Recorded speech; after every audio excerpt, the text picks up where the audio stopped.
My name's Dave Wilhelm. I'm a professor at Wake Technical Community College in Raleigh, North Carolina. I teach both seated and online classes. This video is an effort to ensure that my online students get as much of the same information as my seated students as possible. And this topic is leverage. And our topics will be a brief explanation of what leverage is, a review of return on investment.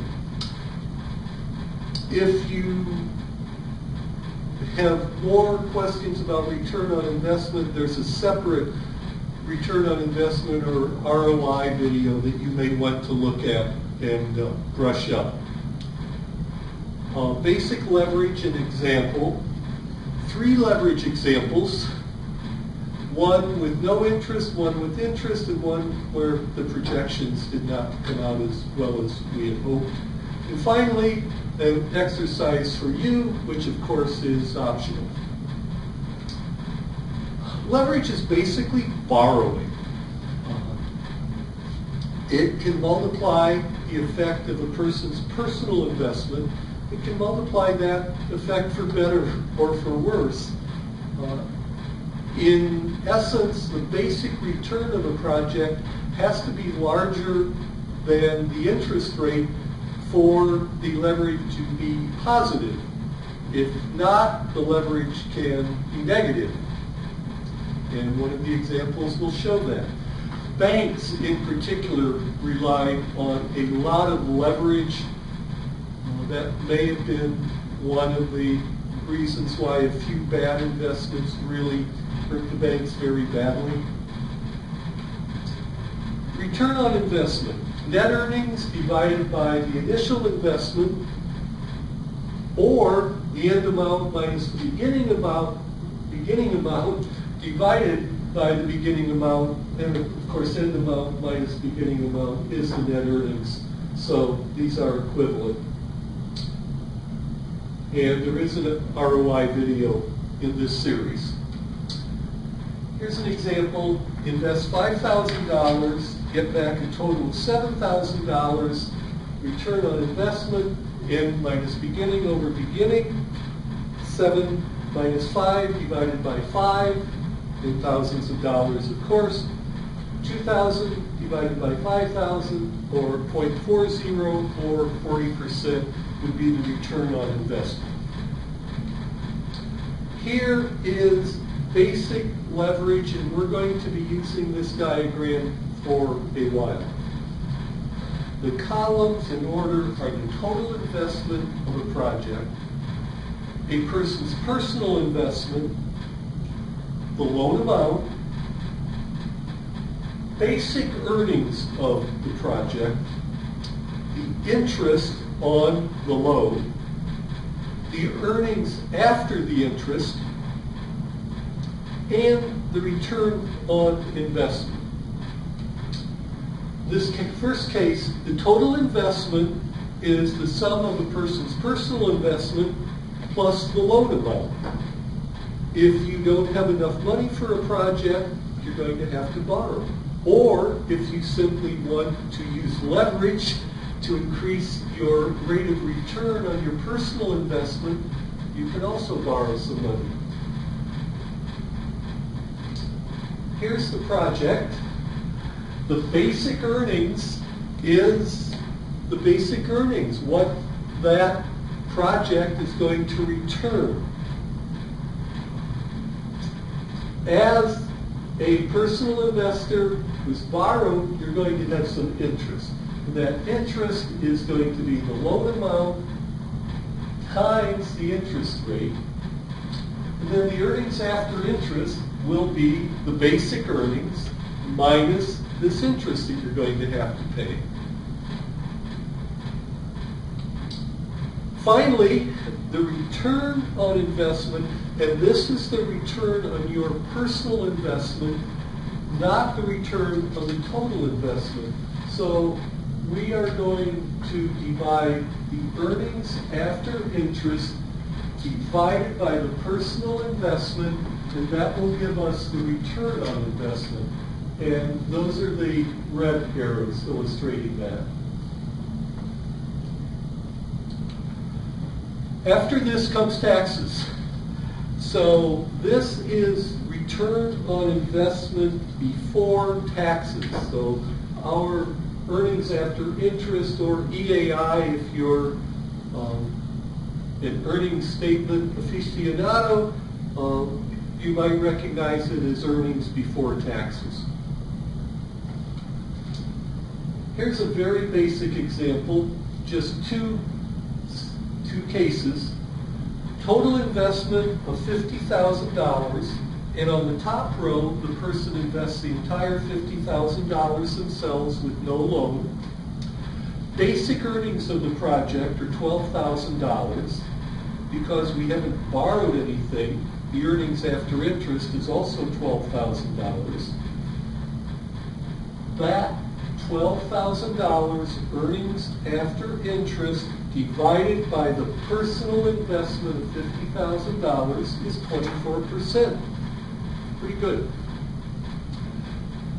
In the second case, the total investment is still $50,000, but we've decided, either for leverage or because we need a loan, that we're going to invest $30,000 and borrow $20,000. Basic earnings are still $12,000. Interest in this case, if we assume 7.5% of $20,000, it is going to be $1,500 of interest. Earnings after interest is the basic earnings minus the interest, or $10,500. Divided by the personal investment of $30,000 gives us a return on our investment of 35%. So even though we had to pay some interest, because the basic return of 24% was higher than the 7.5% interest rate we had to pay, it did improve our earnings. So the larger the difference between the base projected earnings, the bigger the earnings bump is going to be that leverage can provide.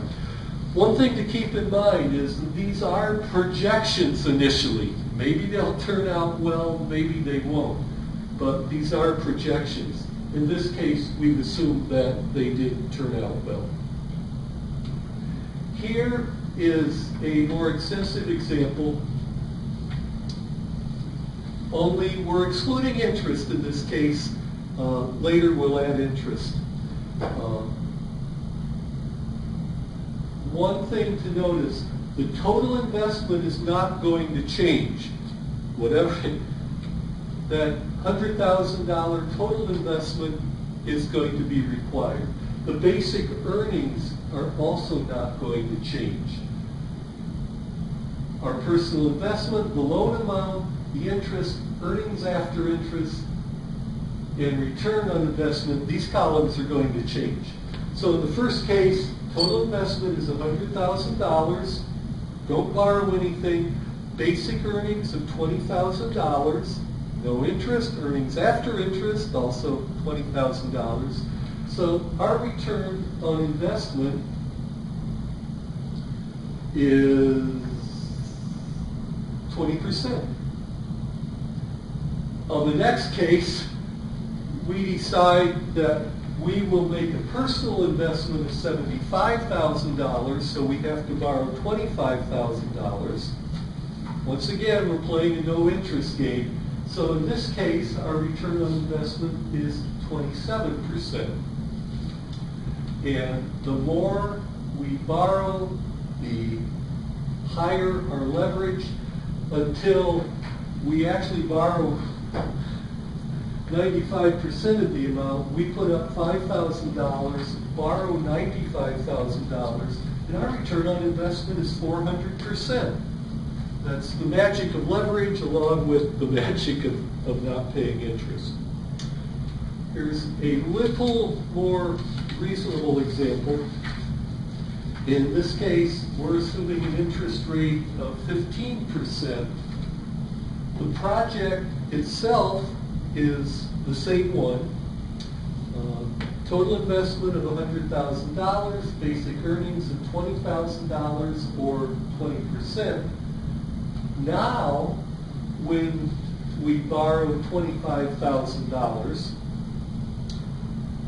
we have to pay $3,750 of interest, earnings after interest of $16,250, or return on investment of 22%. So we're still getting a nice bump out of the borrowing or the leverage. Notice that our basic return is 20%. We're borrowing at 15%.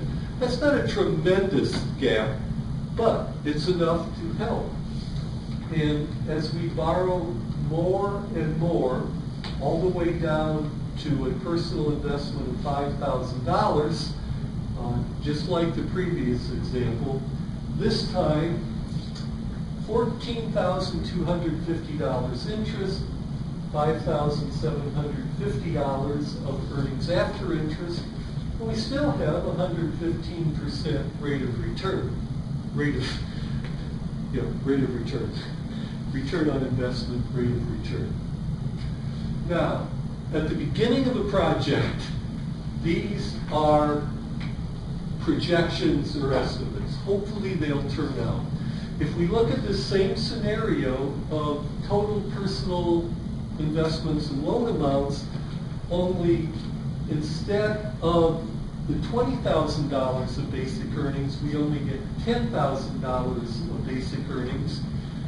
Now we have a 10% return on investment or a 10% basic earnings rate.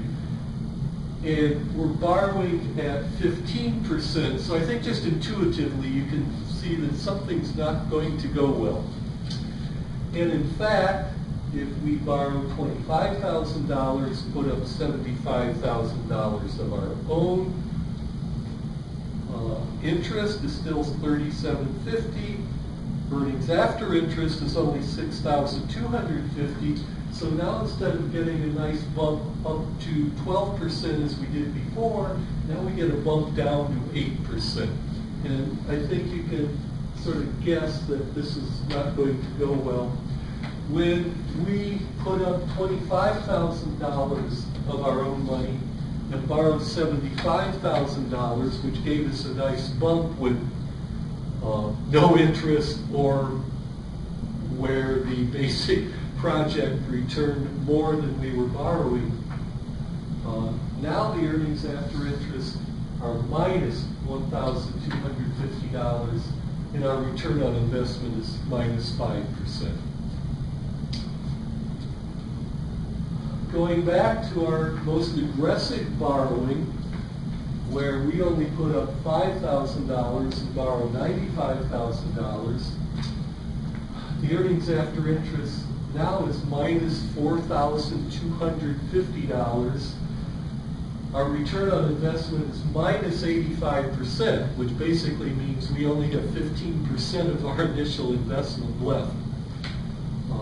So these earnings estimates were overly optimistic. It was a good plan, and if it had worked out like the previous scenario, things would have been good. In this case, instead of being very good, they're very bad.